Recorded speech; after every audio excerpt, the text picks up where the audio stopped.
بودي مركل حكم فيو حلكا دوري حلكا دوري حلكا دوري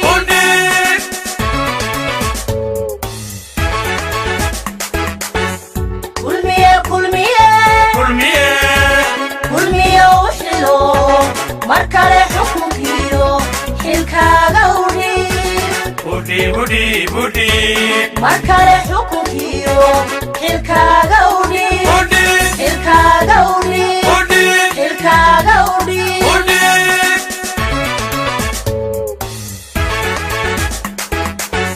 دل حير كدقمو حدود تقليو دل حير كدقمو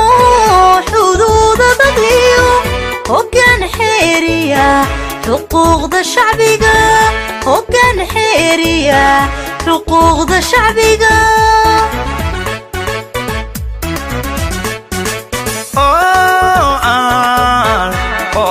lagu xaman xigtiyo qolo qolo oo aan lagu xaman xigtiyo qolo qolo xoolaha qarankiyo kaliita xafida xoolaha qarankiyo kaliita xafida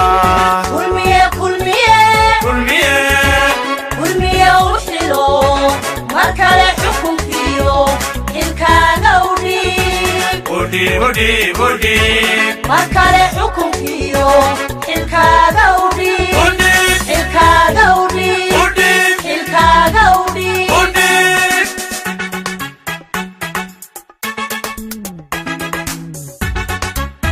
munaasabad culus oo si weyn loo soo agaasimay isla markaana bulshada degta deegaanada dhagax dheer dhalyale iyo talabuur ay ku muujinayaan cududooda taageero ay u hayaan xisbiga talada dalka haya ee kulmiye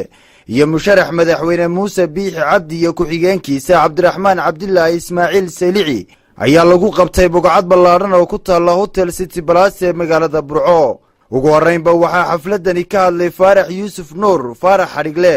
idris maxamed raani iyo caaqil gaaxnuug haween qurba jooge kuwaasi oo tilmaamay in bulshada ay codkooda ku hadlayaan yihiin xisbiga kulmiye mar kalena diyaar u yihiin inay doortaan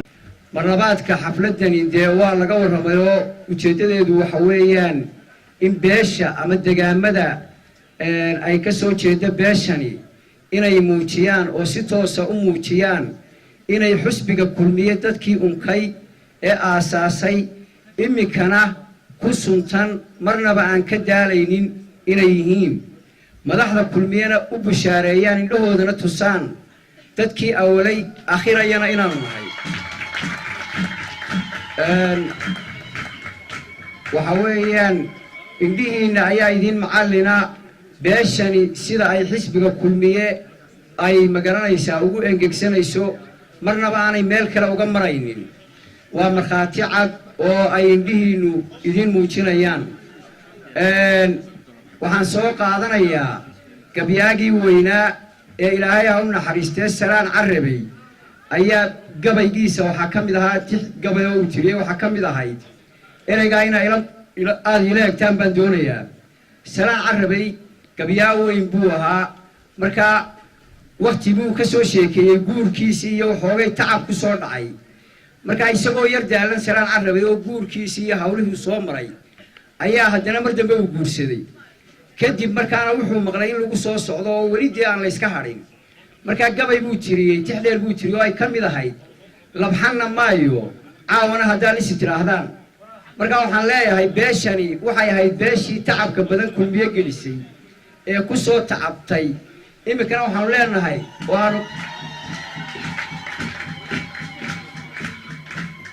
waxaanu madaxda kulmiye markaa leenahay labxanna mayna caawana haddaad lis tidhaahdaan caawana halkii bay naga taagan tahay waana gabaygaa salaan baan idiin soo qaatay marnaba beeshani kama daalayso kulmiye tacabkeeda kumanay khasaaroobin wax iyo aniga cabashada iyo waa kala jaad beesha haddii ay waxyar cabato waa baab gaara ama beeraha somaliland badda waa cawdaan oo bay kala mid yihiin laakiin waxaanu leenahay marnaba tacabkii ay beeshani hore u samaysay halkeedii bay ka wadaysaa muuse biixi oo musharaxa xisbigaana waxaanu ugu bishaaraynaynaa indhahaagaa kuu macallina mar labaad baanu kuugu celinaynaaye labxanna mayno caawana haddaad isla tidhaahdaan sidaa loo sheegay eed raggii horeba u sheegay ururkan caaw golahan caaw isu imaadkan caaw ilaahay xukunkii iyo asbaab aadan madhuubuun baa isu keentay 57 sannadood mucaawin baanu ahay mucaawin baanu ahayn xusbiyadaa kale ninkii ka sharaxan xusbiga aanu nahay ninkii ka sharaxan yuun baanu caawimi jiray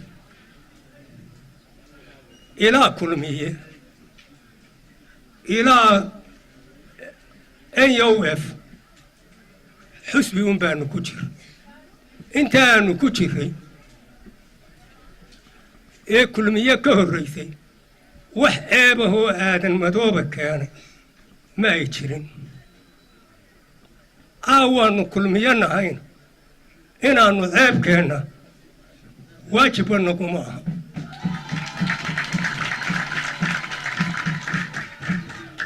ammaan aadan madoobe aan ammaanayaa ma jirto aadan madoobe wuxuu yahayba dadku waa yaqaan wax cusub oo la baranayo oo dadka loo sheegaya maaha waxaannu se leenahay ilaa intaa xusbigaasaannu ku jirro xusbiun baannu ku jirro ceeb maannu keenin caawana waxaannu leenahay aadan madoobe intaa uu mucaawinka aha dee madaxweyne kaluun baynu caawimayn markii kulmiye markaynu nidhi aan axmed maxamuud aadan aynu siino madaxweyne u dooran ee soo fulinnay mucaawimin waxaynoo noqday xusbiga kulmiye oo ina caawiyey sidaynu kuwa horoo caawimi jir aadan madoobow caawimadii waxay isweydiin leh axmed maxamuud aadan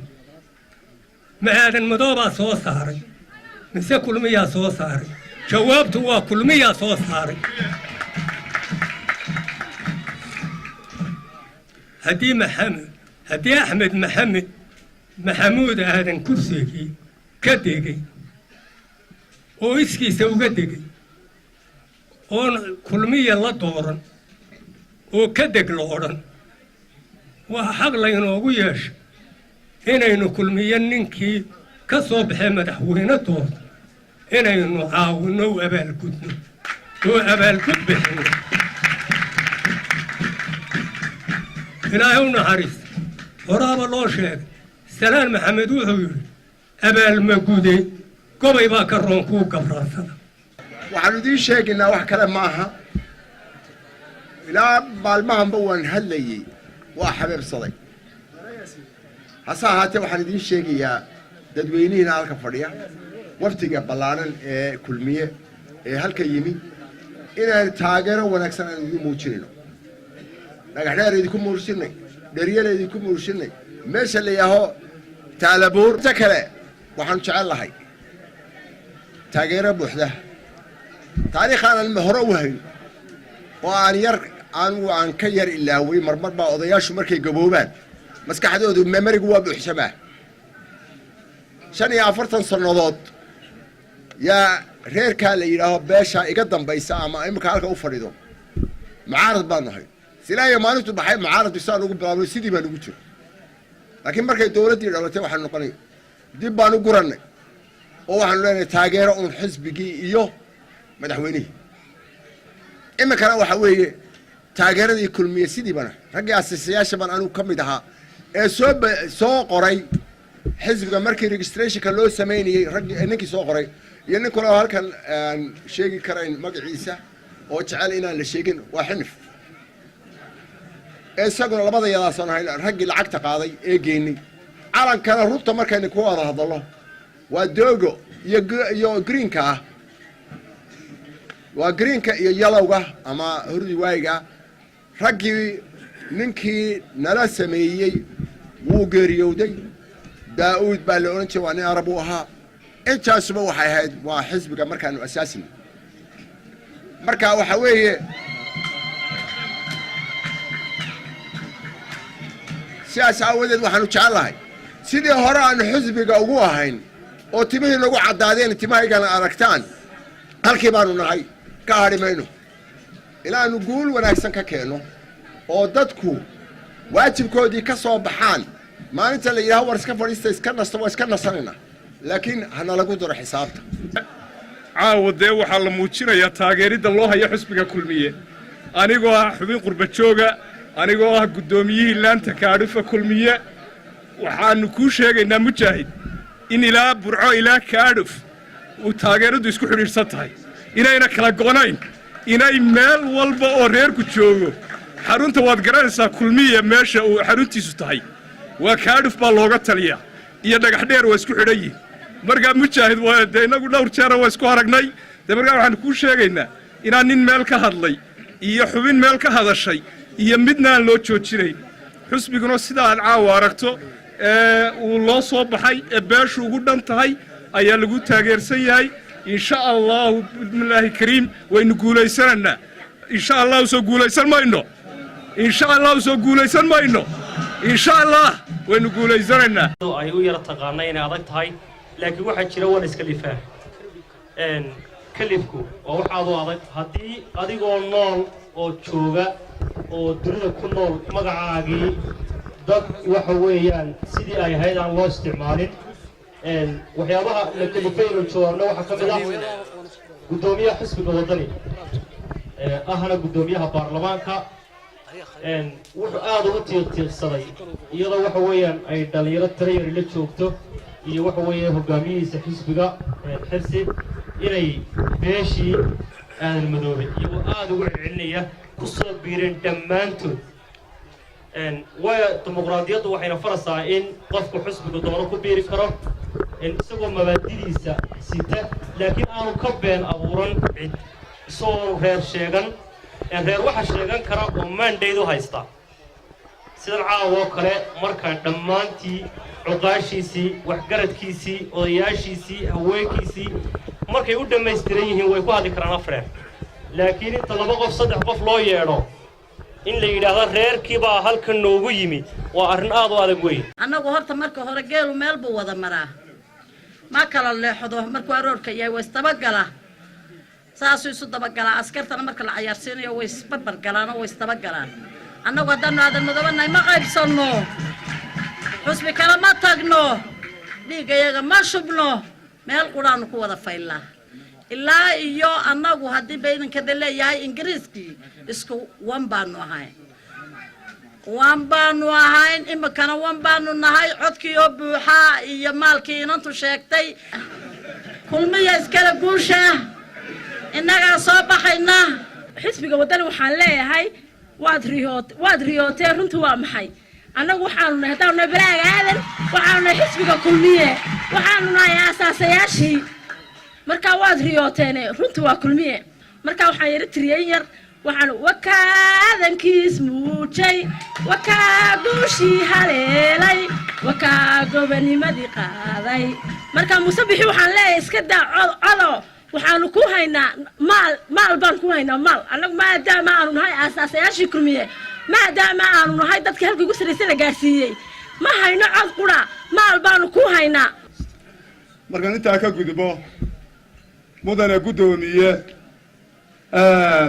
waxaad aragtaa intii aad deegaanka maraysay iyo imankaba sida lagu taageersan yahay ee beeshu diyaarka kuugu tahay indhahaagaa kuu macallina waxaan filayaa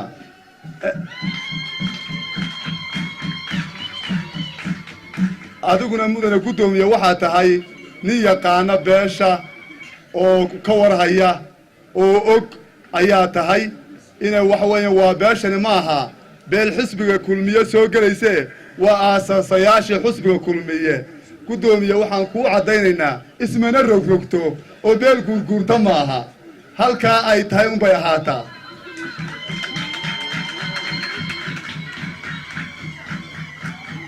markay mucaaradka tahay mucaaradkay ku ahaataa ma kala guurto hadday muxaafid noqotona muxaafidkay noqotaa ma kala baydho marka waxaan leeyahay guddoomiye waxay diyaarku ugu tahay hiil iyo hoo kula garab taagan tahay naf iyo maalba siday axmed siilaanyo u garab taagneed kugu garab taagan tahay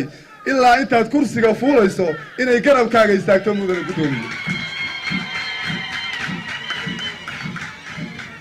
cidda hadashay ee inamadayna 7 inaad soo fadhiisisay ee tidhi beesha aadan madoobaas xusbi wadani soo gashayna waxaan u malaynayaa wax la yidhaahdo ma hadha iyaga istay sharaf dhac u tahayoo beesha waa la arkaa cuqaasheedii odayaasheedii waxgaradkeedii haweenkeedii dhallinyaradeedii inay adiga diyaar ku yihiin waad heega badutay waad aragtaa guddiga ee wada kulmiyeysan ee 100 jeer kulmiyeysan dhammaantiin waan salaamayaa guddoomiyaha xisbiga kulmiye ahna musharaxa madaxweynaha muuse biixi cabdi waan salaamayaa sidoo kale waqtiga kale la socdana waan salaamaynaa waxaan leenahay guddoomiye annagu haddaanu nahay dhallinyaradii dee waa kulmiyaanuna waanu lahaan doonaa insha allahu tacaala xisbigani xisbi waxa weeyaan waa ballaadhan weeye waa xisbi mug weyn waa xisbi insha allahu tacaala rajaynayno idinka daayo inaad idinku soo baxdaan daayo kuwa dhabarka iyaga ku jira ay ka soo bixi doonaan insha allahu tacaala intaa waxaan leeyahay annagu dee kulmiyaanu nahay kuwa meelaha ka hadlayey dadku waa laba weeyaan dalku cagabaruur uma baahna wuxuu u baahan yahay waxyaabaha la yaab kale wax ka mid ah rag yaroo dhallinyarada oo aynu garanayno dee wada cagabaruur meedhana iyadoo aararkii meeshii fadhiyaan cagabaruur kama talin karo markaa waxaan leeyahay xisbiga wadani ee waxa weeyaan shaambadda iyo waxyaabaha dee la daba taagan waxaan leeyahay dee naga daaya adar ciyaarta naga daaya annagu kulmiyaanu nahay annaga daayo kuwa aan dhali doonna iyo kuwa imika noo jooga intuba waa kulmiye kuwa yarare waxa weeyaan meelaha iyaguna wax ka yidhi way soo socdaan maanta hadeer baan wada hadlaynay waxay dhahan waar weynu ka soo gaari weynee oon yara xishoonahay biriyo meelahaasoo niman doonnaa markaa kuwaana waa guddoomiyaha xisbiga kulmiye ee gobolka togdheer xasan mataan guddoomiyaha garabka haweenka nasre qalyayax iyo guddoomiyaha ururka now ismahaan jaamac tanag ayaa dhammaantood tilmaamay doorka muuqda ee bulshadani ku leeyihiin horumarka iyo geedi socodka xisbiga kulmiye salaan kadib ilaahay baa mahad leh xafladdan quruxda iyo qiimaha badan leh cidda soo agaasintay baan u mahadnaqayaa waxaan kaloo u mahadnaqayaa wafdigan uu hogaaminaya guddoomiyuhu oo gobolkan togdheer muddo inala joogay kormeer ku soo maray ilaa iyo meesha la yidhaahdo ood weyne ilaa buuhoodle inta u dhaxaysa wafdi ku soo maray dhulkaasoo kala duwan oo runtii taageero ballaadhan oo aad iyo aad u qiimo badan ay ka muujiyeen dadka gobolkan deggan aana kulligood u mahadnaqayo degmooyinka iyo tuulooyinka iyo cid kastoo kormeerkii aanu maraynay nagu soo dhowaysay aan aad iyo aad ugu mahadnaqayo sharafna ay mudan yihiin baan iyadana mahadda siinayaa waxaan ku darayaa 2 kelmadood oo yaryar mid beesha aadan madoobaan leeyahay beesha aadan madoobe waa beel aad iyo aad u nasiib badan iyada oo inama yaryari meel wax ka yidhaahdeen oo aan la filanaynin maanta waxaanu aragnay oo aanu hubnaa oo xaqiiqo ah inay halkan iyadoon ku dhammaan karin cududdii reerku ay halkan beeshu ay fadhido cuqaashoodii iyo waxgaradkoodii iyo salaadiintoodii iyo haweenkoodii muctarifka ahaa intuba halkan ay fadhiyaan waa alxamdulilaahi rabbi alcaalamiin waa waxaan la filanaynin dhegta bini'aadamkuna aanay maqli karin beeshii xusbigana asaastay ee lagu dayday ayaa meel kale ka hadlaysa awalba waxaan la qaadanaynin maantana waxay noo noqotay xaqiiq iyo waxaanu indhahayaga ku aragnay xusbi ahaan waanu soo dhowaynaynaa waanu ku faraxsannahay waa garbahayagii taladaba yagaanu beeshan ka qaadannaa ma ogola inaanu wax qalloocan xusbiga agtiisa lagagama odhan karo waa bilxaqiiq waa dhab waa alxamdulilaahi rabbi alcaalamiin kolley hadalka waxba badin maayo waxaan aad iyo aad ugu mahad celinayaa beesha halkan isku soo abaabushay maanta beenisay labadii inana yareeraa ee qudhahaa inta meel la soo istaagay laga hadlisiiyey ee dadka la garanayaana ay ka dambeeyeen ee beensheegga laga abuurtay ayaan halkan ay beesha ku beenisay ayaan aad iyo aad ugu hambalyaynayaa waxaan aad iyo aad halkan ugu hambalyaynayaa beesha aadan maxamed oo aanaan anigu caawa halkan aan ka qaban rayi kale ah inaanay beeshu meel kaleba aanay qaban waayo beeshana waa beeshii dhidibada u aastay xusbiga kulmiye waa beel ah xusbiga kulmiye waa beel aan looga qawadin inay kala leexleexato waa beel maxay dhahday muruqeedii iyo maalkeedii iyo maskaxdeediiba ay ku dhan yihiin xusbiga kulmiye kamana tegayaan umana socdaan iminkana waxaan anigu halkan ka caddaynayaa inaanay kala baydhbaydhi doonin mabda'oodu mid yahay intii meelisa soo taagtayna waxaanu leenahay annagaa dhammayn doonaa wasiirka wasaaradda howlaha guud cali xasan maxamed cali mareexaan wasiiru dowlaha wasaaradda caafimaadka somalilan maxamuud aadan jaamac galaal wasiiru dowlaha xanaanada xoolaha somalilan cabdirashiid maxamuud cali riyaraac ayaa ugu mahadnaqay taageerada mugga iyo miisaanka ay u muujiyeen xisbiga kulmiye runtii waa hawshii markii dhaweyto ee uu ka hadlayey afhayeenka xisbiga xasan gaafaad diiwaangelintii wakhti yar baa ka hadhay aadna kolley waa loo qaatay kaararkii laakiin dee weli fari kama qodna waxaa loo baahan in la dardargeliyo oo dadka wixii aan qaadan iyo wixii la gaadhsiin karaba la gaadhsiiyo oo intii laisdiiwaan geliyey ay kaararkii wada helaan hawshaa mar labaad baynu u baahanay inaynu dardargelin oo laba kacdayno weliba hablihii khayrka qabay waxa dee wacdarihii berigii dhaweetaa muujiseen iminkana ku dara oo intii qaadatay kaararka qaadatayna kaararkooda ha ilaashada kaarku hadduu lumo wuxuu de ka dhigan yahay adigoona isdiiwaan gelinba kolley farsamooyin iyo farsamatuug badan oo suuqa lala wareegayana waa la sheegayaa taana aad iyo aad aynu isaga ilaalino oo feejignaano oo dee qofka marka laga itaal roonaado qolada wadanibaad iminka muddaa inay ku yar ciirsan tahay warar baa la sheegayaa laleeyahay kaararba yaru dusdusayaan mise waxay ka dhigan tahay ima aha inamada mushkiladdu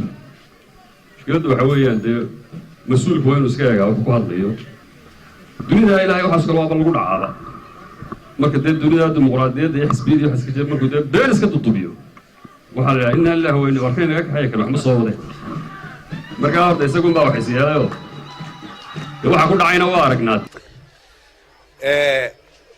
xafladan quruxda badan horta marka hore waxaan u mahadnaqayaa intii soo agaasintay waa runtii qurux bilic leh waxay muujinaysaa kalsooni waxay muujinaysaa wadajir waxay muujinaysaa hadaf iyo mabda' isku mida oo meel u wada jeeda hadafkaasi wuxuu yahay xisbiga kulmiye sidii barnaamijkiisii loo gudbin lahaa ee loogu gudbin lahaa shacab weynaha jamhuuriyadda somalilan sidii loo gudbin lahaa oo loogu baraarujin lahaa dadka waxqabadkiisii hore iyo wuxuu damacsan yahay ee mustaqbalka ka damacsan yahay intaasaynu ku wada joognaa oo aynu meel ugu wada jeednaa aynu iskaga midna waxaan u malaynayaa bulshada reer somalilan inay koreen oo ay bislaadeen oo qof waliba garanayo beel walba waa laga helayaa in gooni u baxday iyo in seeraara dhallinyaro wax lagu sheegay in wax loo sheegay oo la kaxaystay in siyaasad laga dayo ama magaca reerka lagu xujeeyo wax meesha yaalla maaha gudoomiye waxaan kuu sheegayaa beeshan aadan madoobe waa meeshay ku baxday abtiyaal waa iska soo daba dhacda micnuhu waxa weeye wax kala daayo xataa makhaayadda magaalada la fadhiisanaya galabtii waa isugu yimaad suuragal ma aha horta cidda tidhi aadan madoobaa kala baydhay ama aadan madoobaa meel kala qabtay waxba kama jiraan annaga oo la beela ayaa xaqiiqdii aan aadan madoobe la yaaban oo furfuri karila ole war dadka iyo marka xaqiiqdii waxa weeyaan warkaa la sheegay waa midaan waxba ka jirin aniguna aanan rumaysanayn oo aan runtii gelaynin aadan madoobe cid kaleba waa laga yaaba yaa cidi ka biirtay ama cidi xusbi kale ka gashay waxaan intaa uga gudbaya horta beeshu waa beesha xaqiiqdii noo haysa unitiga iyo midnimada ee aan beel lamidi ku jirin beesha bariga burco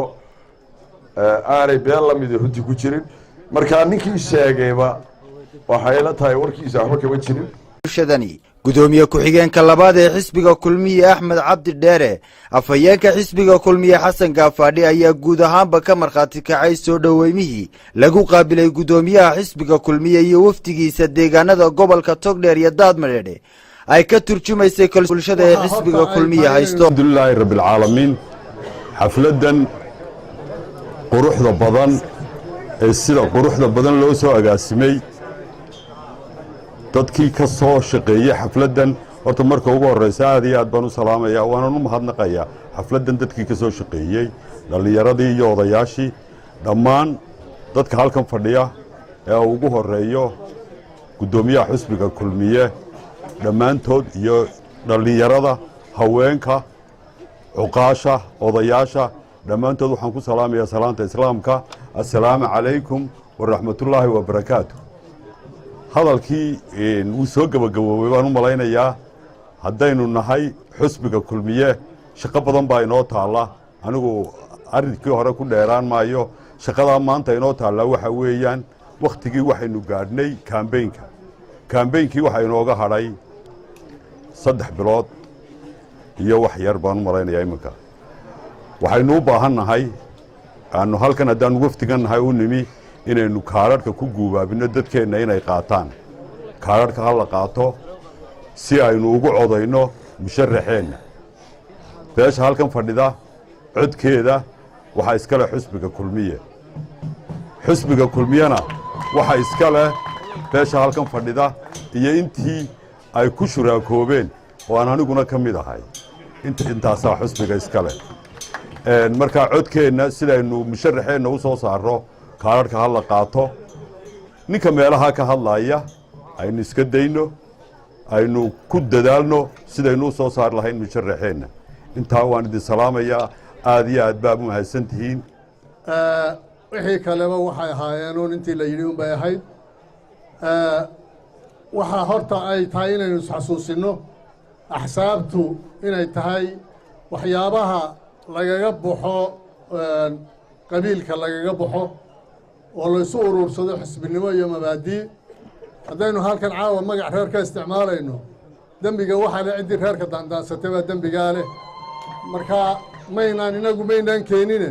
waa layna kelifay idina waxaan u malaynayaa xaq waxa u leedihiin markaa inaa istuhun saartaan waxaynu ka shakinaa iyo waxaynu ka baqnaatoonna meesha ma yaalliin sidii faarax u sheegay qofku isagoo xora oo qof ah oo kelidiisa ayuu xisbigu doono geli karaa laakiin maaha inuu magac reer isticmaalo wixii halkaa ka dhacay ayaa inta dhoweyto waxay kalifto inay maanta inu ku kalifto inaynu maxaanku dhahda ay ku kalifto reerka inay istuun saaraan oo aan loo baahnayn taasi waa ta labaad waxa weeyaan waa arrinka kaadharhkii way badan yihiin waxaad moodaa inuu gaabis yahay qaadashadu waa in aad iyo aad loo ogaadaa masiirkeennu inuu kaadhka ku jiro cala alaqal haddaad doontaa codaynin laakiin kaadhka hayso kaadhku yuu kaa baylihin waxaanan kaloo rabaa inaan idinla socodsiiyo inay dhiillo cusubi soo korodhay oo wixii dhallinyaro ahaa kaadharhka laga uruurinayo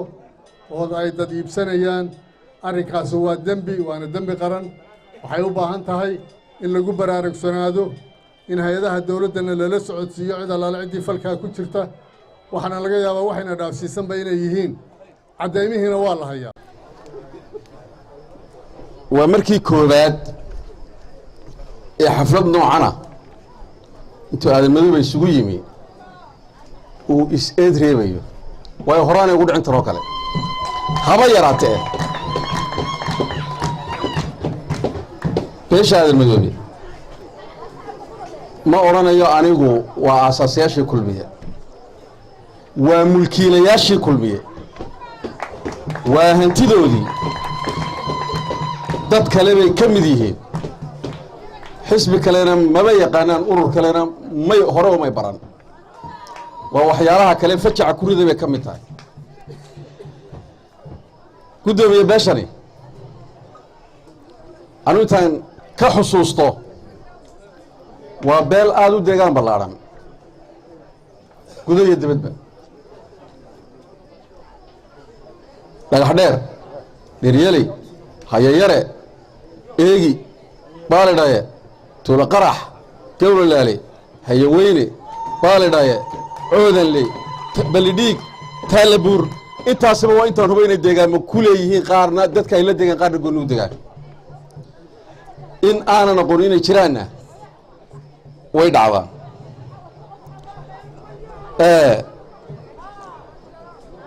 arrinta yara dhacday cidun baa ku ceebowday rag waaweyn oo xisbiya leh ayaa reer dhan magaciisa foojariyeeyey hadda foojariyaho yar horena waa lagu hayey oo xeerarkii golaha wakiilada foojariyeeyeen waa caadadood maantana magacyadii reerahay marayaan intaas mushkiladooda ma laha mushkilad ha u qaadanina waa wax caadi ahayd oo ay lagu yaqaani weeyaan xeerar golaha wakiiladu ansixiyey bay intay meel la tageen wax ka bedeleenoo si kale u dhigeenoo siday doonayeen u dhigeenoo goli ku qabsaday gudoomiyaha xisbiga kulmiye ahna musharaxa madaxweyne ee xisbiga kulmiye muuse biixi cabdi ayaa uga mahadnaqay bulshadani isagoo ku dheeraaday barnaamijka xisbi waxayna tahay caawa arrintan laga hadlayey ee waddani baa sheegtay cid aanu imanin ah arrintaasi waxay ku dhammaatay jawaabtii laga bixiyey waan islahaa dhagax dheer iyo dheryeley labadaasaa inagu filaa baan qabaa si adagna waa loogu jawaabay oo miisaan leh oo warkaasi inuu been yahay ama aanay dad muddo kari magaca ay sheegteen lahayn intaasaa inagaga filayd hase yeeshee sidii halkan laga sheegay dee malaha hore ayaana tanoo kale idinku dhicinoo waa tan caawa iyo galabta iyo mar walba arrintaa laga gelgelanayo waxaan doonayaa inaan arrintaa idhaahdo waxayna deeqay oon dib looga hadlaynin oo arrintaa dhammeeyey caaqil cabdilaahi gaaxanuug intii uu yidhi ayaa ina deeqday horena waa uga caafimaad qabnay caawana waa gunaanad arrintaasi ku noqosho ma leh waa caddahay odayga da'daasa ee waayeelkaa ilaa imika halkaa fadhiya arrintaasi u dabaqday annagu reer galbeedku waxaan ahay ilaahow inkaarta u sahal carruurtaa waxaa samaysay ee odayga ka cadhaysiisay qodobka labaad waxa weeye dimuqraadiyaddu dhinac xun iyo dhinac wanaagsanba waynaday ma jiro oo ilaahay bini aadmigu uma abuurin inay helaan xorriyad mudlaqa bini aadmigu diinteennuna ma ogola inuu qof ilaa xor baano waxaan doonaan samaynaya dimuqraadiyaddu haddii aanay xad lahayn iyo meel aanay dhaafi karinna dee waxay noqonaysaa fawda waana dhibaatooyinka ka haysta dhibaatooyin waaweyn ee haysta dalalka dimuqraadiyadda inagu soo waariday ee hore isticmaalay dhinac way ka wanagsantao waa wada tashi oo waa loo baahaya wada tashiga wanaagga kale leeda waxa weeye in madaxda 5 sano ama 4 sano mar la bedelo oo dhiig cusub la keeno tan labaad ay wanaag leeda waxa weeye in ay dawladdu isbiisaanto oo garsoorkii iyo ciddii sharciga samaynaysay iyo ciddii furinaysay la isu miisaamo dhinacyada way ka wanaagsan tahay laakiin markay tiraahdo qof waliba waa xoro intuu doono socon karaa ma qaadan karayno waxaan u baahannahay inaynu eegno intaynu qaadan karno dimuqraadiyadda intaynaan qaadan karin xorriyatul qowlka intaynu qaadan karno iyo intaynaan qaadan karin ma suurtoobayso in aynu meelaha qaarkood ka aqbalno waxa qorshe jicmadda qolada ka dhaxaysa iyo waa dimuqraadiya xorriyatul qowl wixii diinteenu reebtay ka yeeli mayno inaynu qaadano waayo ta ilaahay baa ka weyta biniaadmu ku fur wixii dhaqankeenu ahaa aynu ku dhaqannahay ee ay waayeen qolooyinka yurub jooga ka lumay inaynu luminana ma aha maxaa ka mid a waxaanu leenahay oday la ixtiraamo waxaanu leenahay aabbo waxaanu leenahay adeer waxaanu leenahay abti waxaanu leenahay hooyo waxaanu leenahay habaryar waxaanu leenahay inaabti waxaanu leenahay ilmaadeer waxaanu leenahay xigaal waxaanu leenahay gacal mid waliba xeer buu leeyahy waxaynoo caadaa inanku odayga ka weyn haddaanu xitaa garanayn ixtiraam iyo adir buu ku leeyahy waxaynu isku ixtiraamnaa odayga waalidka ah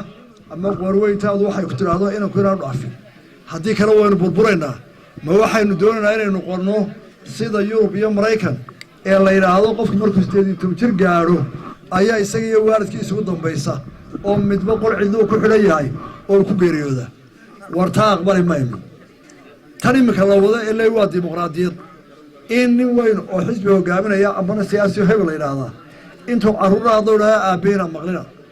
oo odayaashu idinma lehe ha maqlina oo hooyooyinkiina ha maqlina oo codkiina xor baa u tihiin oo halkaa doontaan baa lama kartaan waa maya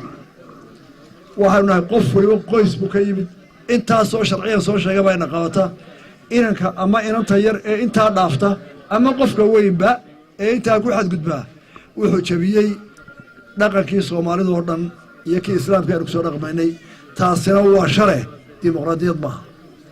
waxaa leeyahay haddii ay ciyaalku qaldeen dad waana qalday kuwa qalday baa dembigana iyagu ma laha waana dhaqanba inaynu ka hortagna ay tahay caawa waxay noogu filan khasaare ama foorxumo somalilan in odayga intaa leeg ee hadalkiisa arkayseen ee talaqabeenka ah ee soo jiraanka ah carruur laga yaaba inuu awow labaad u toosan yahay ama uu yahay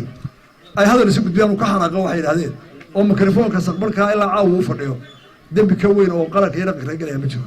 taana intaasaa ku daayey qodobka igu dambeeya waxa weeye xisbiga kulmiye dadki raggii aasaasay iyo dumarkii oo hormood ugu ahaa axmed sinaayo intii uu noolaa noloshiisa qaranka u shaqaynayey caafimaadkiisa uu huray aqoontiisa u huray cimrigiisa u huray qofka doonaya inuu ixtiraamo sinaayo ama uu abaal mariyo lacagna ku abaal marin maayo